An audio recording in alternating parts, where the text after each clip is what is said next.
Bonjour et bienvenue au Forum Radio J dont vous êtes l'invité, Geoffroy Didier. Bonjour.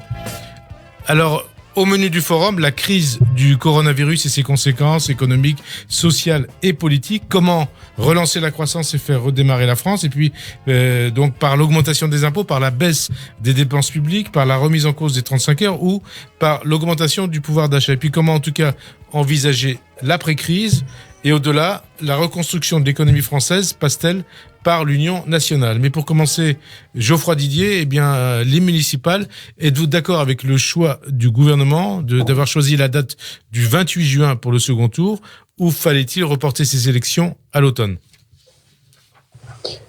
Personne ne peut prévoir aujourd'hui l'avenir à très court terme.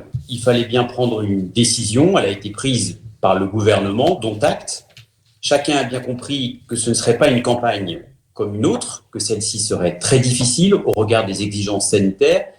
Et en fait, observez quelque chose, c'est que habituellement, l'entre-deux tours d'une campagne municipale dure 2 à 3 jours, c'est-à-dire une fois qu'on a bouclé les listes le mardi soir jusqu'au vendredi soir.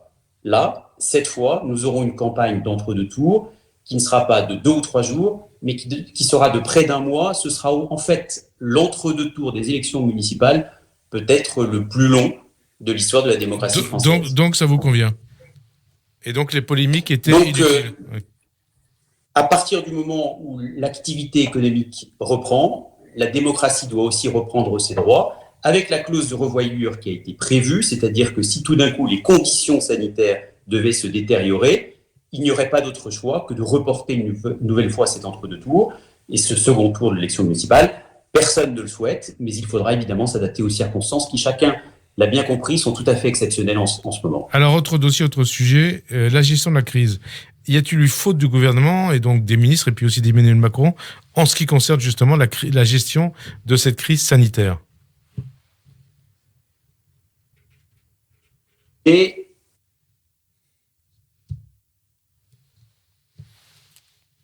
il faut faire preuve d'une grande humilité dans cette période et que personne ne peut affirmer qu'il aurait mieux fait que le gouvernement dans cette crise.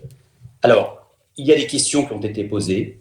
Il est vrai que le fait que nous n'ayons pas eu toute la vérité sur la pénurie de masques a gêné beaucoup de Français, et ce, légitimement. Je crois qu'aujourd'hui, ce n'est pas le temps de condamner. Nous sommes encore en plein milieu de cette crise. Donc, il faut accompagner le gouvernement, tenter de l'aider au maximum, chacun à la place qui est la sienne, plutôt que de s'adonner à des procès inutiles. Au passage, d'ailleurs, Geoffroy Didier, puisqu'on parle de la gestion de la crise, de la gestion de la crise sanitaire, et plus particulièrement de cette crise, quel regard vous portez sur la campagne en faveur du professeur Raoult, à l'aune de l'étude de Lancet, constatant l'inefficacité et la dangerosité du protocole Raoult ? Le professeur Raoult est manifestement un grand médecin dont les thèses sont régulièrement controversées. Moi, j'ai été, je vous l'avoue, assez surpris, étonné de voir au début de cette crise plusieurs responsables politiques nationaux qui n'avaient pourtant pas fait une heure d'études de médecine prescrire au grand public des médicaments sans se soucier des éventuels effets secondaires qu'ils pourraient avoir. Je crois que dans une société, chacun doit exercer son métier.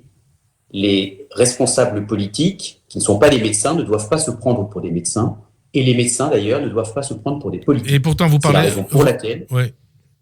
Vous parlez de ces responsables. C'est la raison pour laquelle j'estime aussi que le gouvernement doit prendre ses responsabilités sans à chaque fois se référer au conseil scientifique ou à l'avis des médecins. Il y a des responsabilités politiques à prendre en conscience, et les politiques ne doivent pas non plus, eux, se prendre pour des médecins et prescrire des médicaments, parce que depuis, ce qui a été dit par certains responsables politiques nationaux, notamment de ma famille politique... Voilà, c'est ce que j'allais vous dire. Cette campagne en faveur du professeur Raoult, elle a été menée par un certain nombre de dirigeants des Républicains, notamment des élus du sud de la France.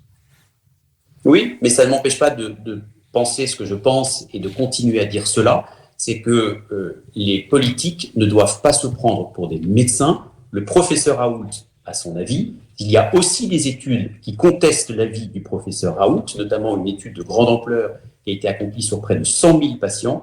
Je pense que chacun doit faire preuve d'une extrême vigilance, surtout lorsque on est des prescripteurs d'opinion, c'est-à-dire qu'on est des politiques qui peuvent être écoutés par des personnes qui sont infectées et qui hésiteraient à prendre un médicament à un moment ou à un autre. Autre question qui est liée à la crise sanitaire, est-ce que cette stratégie et l'action du gouvernement méritent que l'on poursuive les ministres devant la Cour de justice de la République? Il y a aujourd'hui pas moins de 71 procédures judiciaires devant la Cour de justice. Cette judiciarisation de la vie politique m'inquiète. Pourquoi? D'abord parce que je pense qu'elle alimenterait un climat malsain de règlement de compte dont nous n'avons évidemment pas besoin aujourd'hui au regard de la crise économique que nous allons vivre et du risque de tension sociale. Deuxièmement, je pense qu'il y a des urnes pour cela. Lorsqu'on n'est pas d'accord avec une majorité en place, on peut lui adresser une sanction démocratique à l'élection et il ne faut pas confondre un mauvais ministre et un ministre délinquant. Si on estime qu'un ministre a été mauvais, on profite d'une élection suivante pour sanctionner la majorité à laquelle il appartient. Le ministre délinquant, c'est autre chose, c'est quelqu'un qui viole la loi. Et puis surtout, j'estime que cette judiciarisation est très dangereuse parce qu'elle alimenterait le principe de précaution et ce de manière excessive, et elle reviendrait en réalité à paralyser l'action publique à un moment où il faut précisément fluidifier et que l'État soit moins pesant, beaucoup plus agile et beaucoup plus souple dans son action. On a bien vu tous les méfaits de la bureaucratie, notamment en matière de santé ces dernières semaines. Alors, il y a ces dépôts de plainte devant la Cour de justice de la République. Il y a aussi cette commission d'enquête du Sénat sur la gestion de la crise sanitaire. Est-ce judicieux de faire débuter les travaux de cette commission en juin, le 8 juin très exactement, en pleine campagne municipale de second tour? Et c'est Gérard Larcher qui a annoncé cette date. Ce sont deux choses différentes. La judiciarisation de la vie politique est, à mon avis, dangereuse et malsaine, et de l'autre, le fonctionnement normal de la vie parlementaire avec la possibilité de constituer des commissions d'enquête. En revanche, je le dis, je pense que ces commissions d'enquête ne doivent pas se transformer en tribunal politique. Ce n'est pas le moment, surtout à une période de débat local avec l'entre-deux tours des élections municipales, de transformer ces commissions parlementaires en tribunal politique. Si c'est pour recenser les dysfonctionnements qu'il y a eu dans la manière d'organiser l'action publique, oui. Si c'est pour en profiter pour organiser des tribunaux politiques, non. Parce que pour vous, aujourd'hui, si je vous comprends bien, la priorité du pouvoir, des oppositions, des Français, doivent être la reconstruction du pays? Oui, je crois. Je crois que chaque responsable politique qui appartient à une formation de gouvernement très différente des extrémistes qui, eux, se nourrissent des problèmes et qui n'ont absolument pas intérêt à trouver des solutions. Le propre des responsables politiques, je suis conseiller régional d'Île-de-France, je suis député au Parlement européen, c'est d'essayer de trouver des solutions et de se considérer comme un partenaire du gouvernement parce que, étant donné ce que nous subissons aujourd'hui, je crois qu'il faut faire preuve de responsabilité et, nous en parlerons peut-être tout à l'heure, mais s'inscrire dans un état d'esprit d'unité nationale. Parce que ce qui fait la différence entre un parti de gouvernement et l'extrémisme, c'est que le parti de gouvernement cherche des solutions, certes pour demain, c'est la perspective d'alternance, mais en période de crise, on ne peut pas attendre. Donc ces solutions doivent être imaginées aussi pour aujourd'hui, alors que le parti extrémiste, celui de Jean-Luc Mélenchon ou de Mme Le Pen, lui, n'a absolument pas intérêt à trouver des solutions, mais tout simplement à alimenter les problèmes. Alors justement, Geoffroy Didier, avec dans ce contexte, des interrogations sur la France d'après et aussi des interrogations sur le plan de relance qui va être proposé d'ici quelques semaines par le gouvernement. Gérald Darmanin, qui entend peser davantage sur les choix du pays, c'est donc ce qu'il dit aujourd'hui dans le JDD, vante pour une troisième voie entre ce qu'il appelle le capitalisme débridé et l'économie administrée au nom, dit-il, du gaullisme social et puis aussi de l'héritage de Jean-Pierre Chevènement. Est-ce que vous souscrivez à cette troisième voie proposée par Gérald Darmanin? Oui, pleinement. C'est-à-dire? Je crois que Pourquoi cette nouvelle association du capital et du travail, cet apaisement des relations entre les patrons d'entreprise et les salariés doit se décliner concrètement par les accords de participation, par l'intéressement, par cette idée révolutionnaire qu'avait eu le général de Gaulle et qui doit aujourd'hui se généraliser. Alors, vous savez que les accords de participation sont obligatoires aujourd'hui pour les entreprises de plus de 50 salariés, que la loi Pacte a amélioré le dispositif, mais il est temps de le généraliser, de le fluidifier et de le simplifier pour assainir les relations entre les chefs d'entreprise et les salariés, et surtout pour permettre aux salariés de devenir des actionnaires de leur entreprise et donc d'être directement intéressés par les performances économiques. Ce que veulent les salariés, c'est moins de devenir actionnaires de leurs entreprises que d'avoir des gains en matière de pouvoir d'achat. Oui, mais l'un peut passer aussi par l'autre.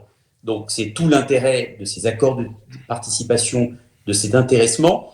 Je crois que c'est une bonne solution, que c'est une bonne vision pour une économie plus sociale, mais je pense que ce ne sera pas suffisant. C'est-à-dire, qu'est-ce qu'il faudrait plus alors ? Oser remettre en question les 35 heures, qui sont l'un des accidents économiques et psychologiques les plus grands de l'histoire contemporaine. Je dis bien économique parce que tout cela a affaibli notre compétitivité, ce dont nous souffrons aujourd'hui dans cette crise, mais psychologique aussi, parce que ça a tué l'idée que l'émancipation pouvait passer par le travail. Donc il faudra le faire intelligemment, peut-être en réfléchissant aussi sur le nombre d'heures passées au travail par an, et non pas uniquement par semaine. Les salariés à temps complet en France travaillent 200 heures de moins que les salariés à temps complet en Allemagne. Et en même temps, on le sait, il y a un tiers des salariés qui travaillent plus de 40 heures. Donc tout ce retour à l'émancipation par le travail doit être réfléchi de manière intelligente, en accord avec les syndicats. Et je pense qu'au regard de cette crise, au regard du fait que nous avons stoppé net la production, ce qui est inédit, et ce, pendant plusieurs mois, nous n'allons pas avoir d'autre choix aussi que de se poser la question de savoir comment chacun contribue à l'effort, notamment par le travail. Alors, notamment par le travail, donc remise en cause des 35 heures, ce que et les syndicats et le gouvernement ne veulent pas, en tout cas pour l'instant. Eh bien, je crois que la question mérite d'être posée, encore une fois, avec intelligence et surtout dans un esprit gagnant-gagnant. C'est-à-dire qu'elle doit être posée, cette question, certes pour une question de compétitivité pour les entreprises, mais aussi pour améliorer le pouvoir d'achat. Il y a aujourd'hui beaucoup de salariés, il y a beaucoup de fonctionnaires qui font des heures supplémentaires, mais ces heures supplémentaires ne sont pas payées. Donc on voit bien tous les dégâts que les 35 heures ont produit, notamment dans l'hôpital public, comme évidemment dans les entreprises privées. Avec quand même une interrogation. Vous dites qu'il faut remettre en cause les 35 heures, c'est ce qu'avait dit il y a quelques semaines Geoffroy de Roux de Bézieux. Mais le problème aujourd'hui, c'est pas de travailler plus, c'est de trouver un travail pour tout le monde, hein, d'éviter que les 12 ou 13 millions de chômeurs partiels passent, en tout cas en partie, à un chômage tout court d'ici quelques mois. C'est pour ça que je vous dis que c'est une philosophie. Je suis convaincu que le travail appelle le travail, que les périodes de crise sont les moments où précisément il faut investir et que la meilleure manière de partager le gâteau, c'est d'avoir un gâteau plus grand, c'est-à-dire d'améliorer la capacité de production en France. Et pour cela, plutôt que de délocaliser les industries comme ça a été fait pendant de nombreuses années, ce dont nous souffrons aujourd'hui cruellement, il faut enrichir la production française. Il n'y a rien de mieux et rien de tel pour enrichir la production française que de le faire par le travail produit en France. Il ne faut pas s'étonner non plus que des pays comme l'Allemagne se soient mieux sortis de ce début de crise que la France. Pourquoi ? Parce que certes, l'Allemagne a accompli des réformes structurelles et courageuses que nous n'avons pas eu le courage de faire, nous, et aussi parce que l'Allemagne est beaucoup plus habituée au travail. Je suis très fier que nous ayons un État-providence protecteur. Je suis très heureux et je le soutiens pleinement, que le gouvernement ait permis à près de 12 millions de salariés du privé de ne pas voir leur salaire trop baisser grâce au chômage partiel. Mais chacun sait aussi que nous n'en sommes qu'à l'orée de la crise économique, que des plans de licenciement économique vont ensuite se substituer au dispositif public de chômage partiel, et c'est là qu'il y aura un vrai choix politique à opérer, et le mien, c'est celui du travail pour améliorer la compétitivité et pour renforcer le pouvoir d'achat français. Alors avec un certain nombre de secteurs qui sont plus ou moins touchés par cette crise, Renault par exemple, le secteur automobile, Airbus, les compagnies aériennes, le secteur du tourisme ou de l'hôtellerie-restauration, est-ce que ce sont des crises de même nature ? Toutes des crises. Entreprises déjà fragiles sont en train peut-être de mourir, que ce soit en France ou ailleurs, notamment par exemple aux États-Unis, où j'ai vu que Hertz, USA, Hertz, Canada étaient désormais en faillite.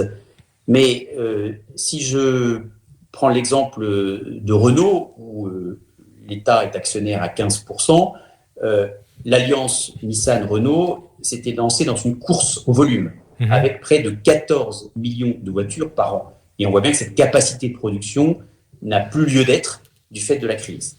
L'État, donc, actionnaire à 15%, est en train de garantir un prêt de 5 milliards d'euros. J'estime que si l'État aide Renault, Renault doit aussi prendre des engagements pour préserver l'emploi en France sans qu'on empêche la restructuration industrielle. Exemple, si l'usine de Flins dans les Yvelines, et je dis ça en tant que conseiller régional d'Île-de-France, si l'usine de Flins, qui embauche aujourd'hui 2600 personnes, devait cesser son activité, elle ne doit pas pour autant fermer, et l'État doit s'y engager pour avoir une autre activité. Moi, je propose concrètement une sorte de Grenelle pour Renault, c'est-à-dire que tous les acteurs se retrouvent, que ce soit les syndicats, les actionnaires, et se mettent officiellement autour d'une table pour tenter de trouver une solution. Pourquoi pas autour d'un médiateur qui soit à la fois industriel, économique et social. Trouver une solution ensemble, gagnant-gagnant, c'est possible. En tout cas, c'est la responsabilité de l'État, puisque l'État est actionnaire, encore une fois, à 15% de cette entreprise. Alors, on parlait il y a quelques instants de Gérald Darmanin. Est-ce que vous comprenez, Geoffroy Didier, qu'il puisse cumuler, en raison des circonstances, son mandat de maire de Tourcoing, il est redevenu maire de Tourcoing hier, et ses fonctions de ministre de l'Action et des Comptes Publics? Est-ce que ça vous choque ou est-ce que vous trouvez ça normal? François Mitterrand disait le cumul, c'est une question de compétences. Gérald Darmanin a été réélu par les Tourquenois. Il s'était engagé à rester maire s'il était élu. Le président de la République a souhaité qu'il n'abandonne pas le ministère du Budget vu les circonstances exceptionnelles. J'en prends acte et ce n'est pas un problème pour moi. Quel avenir vous voyez d'ailleurs à Gérald Darmanin, qui vient de votre famille politique, hein. Vous le voyez un jour, peut-être rapidement d'ailleurs, peut-être, de devenir Premier ministre, Gérald Darmanin? Ce n'est pas l'opposition qui fait les gouvernements. Ce choix revient au président de la République sur proposition. Oui, mais vous connaissez l'homme, est-ce que vous le voyez? Je ne fais pas de commentaires. En revanche, Gérald Darmanin est un ministre talentueux et compétent. Je regrette qu'il ne partage plus les convictions de ma famille politique, mais j'observe que dans l'action publique, comme dans les urnes, il remporte des succès qui sont tout à fait estimables et encourageants aussi pour la nouvelle génération à laquelle j'appartiens. Alors, Gérald Darmanin qui se reconnaît dans les préceptes du général de Gaulle. Tout le monde aujourd'hui se dit gaulliste. Alors de Gaulle, c'est quoi? C'est LR, c'est les Républicains, c'est Macron, c'est le président de la République, ou c'est une certaine idée de la France? Ce n'est pas la gauche, la France. Ce n'est pas la droite, la France. Je ne suis pas d'un côté ou de l'autre, je suis pour la France. Ces phrases viennent du général de Gaulle lui-même, et j'observe effectivement qu'en ce moment, tout le monde se vante d'être plus gaulliste que son voisin. Je trouve ça prétentieux. Et je n'oublie pas à quel point le général de Gaulle était complet, mais surtout complexe. D'un côté, il était pour la souveraineté de la France, qui devait résister, par exemple, aux États-Unis. De l'autre, il avait compris avant tout le monde la nécessité d'accepter la décolonisation et la liberté des peuples à déterminer leur destin. En 1940, comme en 1946, il a eu à chaque fois le courage de démissionner. Donc, qui peut aujourd'hui prétendre avoir la vision à si long terme, la force d'âme, le détachement du pouvoir qu'avait et que cumulait le général de Gaulle? Personne. Alors je dis à chacun, la meilleure manière de respecter et de s'inspirer du général de Gaulle, c'est de ne pas se comparer à lui et de ne pas tenter de capter son héritage. Le général de Gaulle, le gaullisme, c'est aussi la résistance, l'esprit de résistance. D'ailleurs, c'est Emmanuel Macron qui a rappelé ça le week-end dernier. C'est quoi l'esprit de résistance dans cette lutte contre l'épidémie de coronavirus, Geoffroy Didier? L'esprit de résistance et de résilience, c'est celui de tous les Français qui ont eu le courage d'accepter une période aussi exceptionnelle que celle du confinement. L'esprit de résistance et de résilience est aussi celui des Français qui, pour un tiers d'entre eux, sont allés travailler le matin, pas toujours bien protégés sanitairement, pendant le confinement.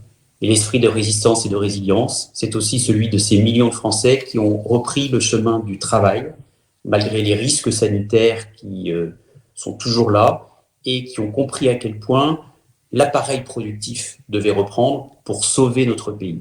Nous sommes aujourd'hui à un tournant historique où, dans les prochains mois, nous allons devoir sauver la France, la sauver de cette fin de production totalement inédite que nous avons dû subir et qui a été décidée par le gouvernement, et ce pour des raisons exclusivement sanitaires.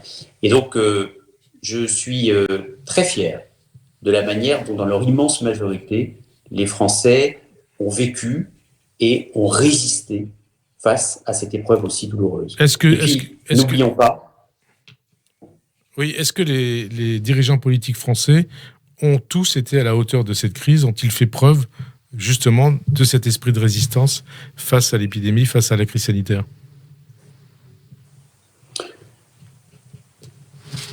Il y a des responsables politiques qui se comportent mieux que d'autres. Je ne suis pas étonné. Y compris dans votre famille politique? Je ne me permettrai pas d'émettre de jugement. Je pensais surtout aux extrémistes, à Marine Le Pen ou à Jean-Luc Mélenchon, qui donnent toujours l'impression de profiter des problèmes, plutôt, comme je l'ai dit tout à l'heure, de rechercher des solutions. Mais au fond, ils n'aspirent pas à gouverner. Donc, ils sont là pour exciter, agiter.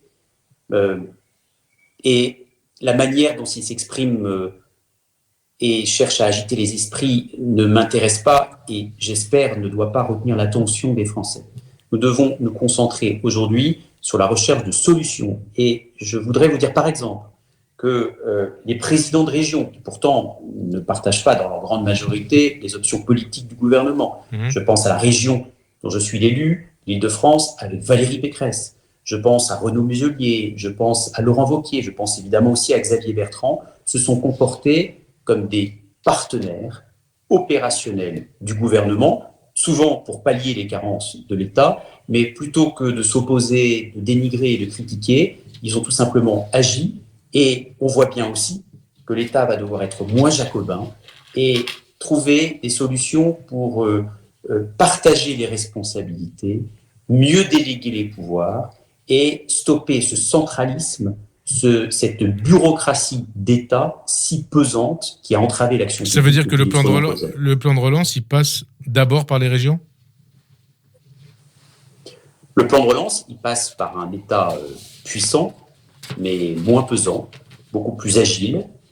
Il passe par un État qui sait mieux redistribuer les responsabilités politiques, parce que l'innovation procède rarement d'en haut, et donc il faut des directions plus collégiales, des délégations de responsabilités plus grandes. Il passe, ce plan de relance, par une relocalisation des industries en France. Je rappelle quand même qu'en l'espace de 16 ans, entre 2001 et 2017, l'industrie française a perdu 1 million d'emplois. Et nous avons donc là subi une succession de petits abandons, de petites négligences qui font beaucoup de mal à l'économie française aujourd'hui. On va parler de votre famille politique, Geoffroy Didier. Dans le comportement de LR, il y a, on va dire, à boire et à manger. Entre Éric Ciotti, Christian Jacob et même parfois Gérard Larcher qui critique assez frontalement Emmanuel Macron dans la gestion de la crise, et Guillaume Larrivé, le député Guillaume Larrivé, qui est plus nuancé. Où est-ce que vous vous situez, vous, aujourd'hui, Geoffroy Didier ? En 18 mois, notre pays a souffert de plusieurs crises. La crise des Gilets jaunes, les grèves dans les transports, la crise économique qui n'a pas encore produit ses véritables premiers méfaits, les risques de tension sociale. J'estime que par respect pour les Français, le pire serait d'y ajouter des querelles et des bisbilles politiciennes. Il faut donc un cessez-le-feu politique. C'est-à-dire, qu'est-ce que vous entendez par là ? De tous les réflexes politiciens. Parce que la différence entre un parti de gouvernement, comme je l'ai dit tout à l'heure, et les extrémistes, c'est que les partis de gouvernement doivent chercher des solutions et en période de crise, se comporter comme des partenaires. Est-ce que ça veut dire que les Républicains pensent la même chose que la République En Marche ou que la majorité présidentielle ? Non. Ce n'est pas la fin des différences politiques. Et les combats politiques au niveau national reprendront leur droit au moment où nous entrerons dans une campagne présidentielle. Mais l'unité nationale, ce cessez-le-feu politique que j'appelle de mes vœux, il doit être une question d'état d'esprit, de comportement politique. Et je suis convaincu que la politique est de plus en plus une question de comportement. C'est donc, ce n'est pas la fin des différences, c'est tout simplement un répit pour les divisions. Et la manière dont les présidents de région, qui pourtant ont des options politiques différentes de la majorité présidentielle, se sont comportés, est, à mon avis, un exemple à suivre du nouvel état d'esprit, très opérationnel, bien plus que partisan, très pragmatique, bien plus que politicien, dans lequel j'appelle tous les responsables politiques, en tout cas ceux qui appartiennent au parti de gouvernement, à s'inscrire. Donc, appel à l'unité nationale, à l'union nationale, Geoffroy Didier. Emmanuel Macron, en tout cas, va tirer... Et à un cessez-le-feu politique, cet entre-deux tours de l'élection municipale va permettre des débats locaux sur des actions publiques locales, mais au niveau national, je pense que ce n'est pas le temps des polémiques, ce n'est pas le temps, nous l'avons dit tout à l'heure, des procès politiques, ce n'est pas le temps des réflexes politiciens, mais que nous retroussions nos manches tous ensemble. Ça ne veut pas dire que nous pensons la même chose. Nous reviendrons à des combats politiques dans quelques mois, mais aujourd'hui, cette trêve en matière de réflexes partisans et politiciens, tout simplement pour respecter les Français et pour essayer d'apaiser leurs problèmes. Encore une fois, la crise économique n'a pas encore commencé dans notre pays. Alors justement, après les municipales, Emmanuel Macron va tirer les leçons politiques de cette crise. Est-ce que certains, comme Jean-Pierre Chevènement, appellent un gouvernement de salut public, Geoffroy Didier ? Est-ce que vous y êtes favorable à ce gouvernement de salut public ? Si il faut, pour reconstruire la France, passer pendant quelques mois par une équipe de combat qui réunit des responsables politiques qui ne pensent pas tous pareil, qui n'appartiennent pas aux mêmes familles politiques, mais qui se mettent d'accord sur quelques priorités nationales, comme la relocalisation des industries de première nécessité, comme le fait de ne pas toucher aux impôts, c'est-à-dire de ne pas augmenter les impôts pendant cette période de reconstruction. Pourquoi pas ? Mais le gouvernement d'unité nationale peut être un outil à la disposition du président de la République, comme il peut y en avoir d'autres. C'est une solution parmi d'autres. Mais vous y êtes, attendez. L'appel à l'unité nationale. Ouais. L'appel à l'unité nationale que je fais aujourd'hui à ce cessez-le-feu politique n'est en rien une candidature à un poste, en rien.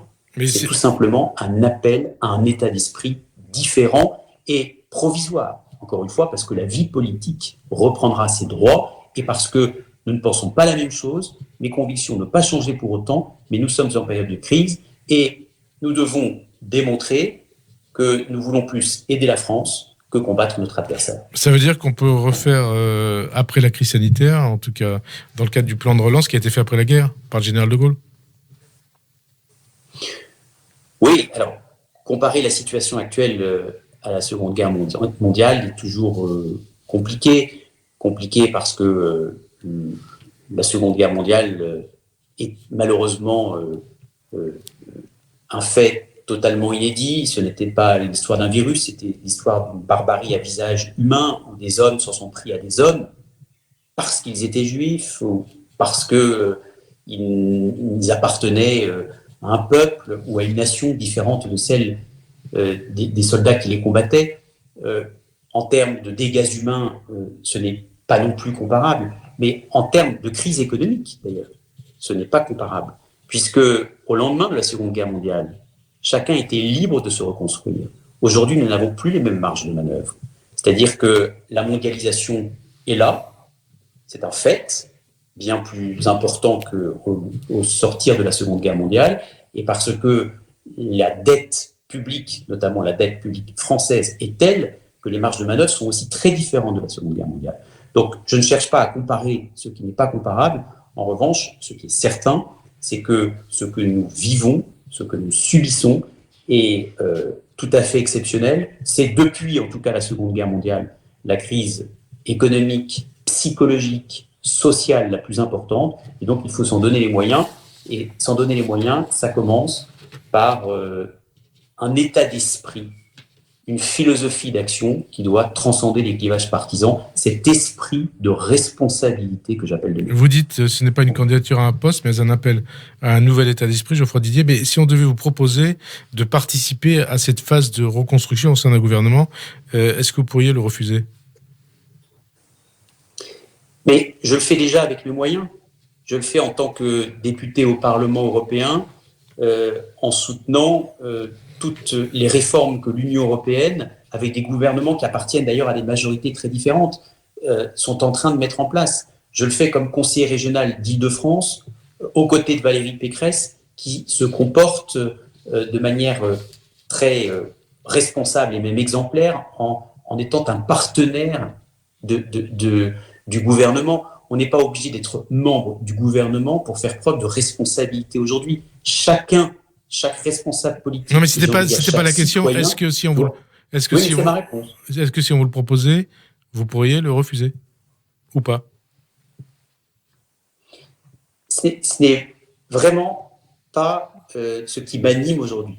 Ce qui m'anime, c'est l'état d'esprit dans lequel je travaille en tant que parlementaire et en tant qu'élu local. C'est la seule chose qui compte, et j'estime que nous avons déjà suffisamment à faire. Je le redis, cet appel à cette unité nationale n'est en rien une candidature à un poste, mais bien un appel à un état d'esprit, faire la différence entre ce qui doit être un parti de gouvernement comme le sont les Républicains, ma famille politique, et d'ailleurs je trouve que Christian Jacob se comporte très bien et anime cette famille politique de manière très responsable et très dynamique, et puis de l'autre côté, ces irresponsables que sont les extrémistes comme Jean-Luc Mélenchon ou Mme Le Pen. Sinon, si cette phase de reconstruction de la France échoue, c'est la voie ouverte à Marine Le Pen, présidente de la République en 2022 ? En tout cas, tout est possible. Donc je pense qu'il faut être particulièrement vigilant, mais la meilleure manière d'être vigilant, c'est d'agir. Parce que demain, ce sera trop tard si aujourd'hui chacun se résume à l'inertie ou au dénigrement. C'est la raison pour laquelle être un responsable public ou politique, ça veut dire agir concrètement, de manière opérationnelle, pragmatique, et savoir mettre de côté ces petits combats politiciens et même ces différences de conviction lorsque c'est la France qui est en jeu. Merci en tout cas Geoffroy Didier d'avoir répondu à notre invitation. Bonne fin d'après-midi sur Radio J et à dimanche prochain. Merci. Merci.